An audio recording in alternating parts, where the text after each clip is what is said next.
In today's video, we're still dismantling an MSI laptop cx61 who has i5 generated for 4th gen, NVIDIA GeForce 940M. So it's not about motherboard this video, but this video is about keyboard.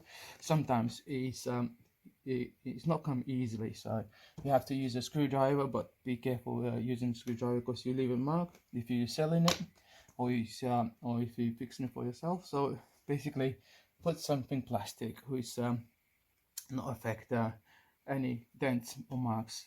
Leave it on palm rest. So basically just put inside the plastic and just go along with it gently, easily, and it all pops out himself.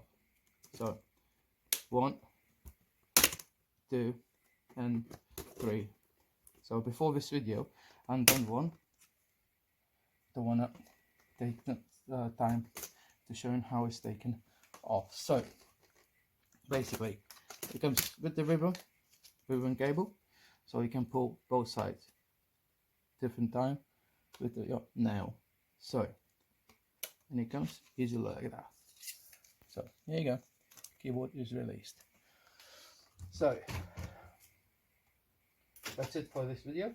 So next video I will show you how to take apart the whole palm rest. Till next time.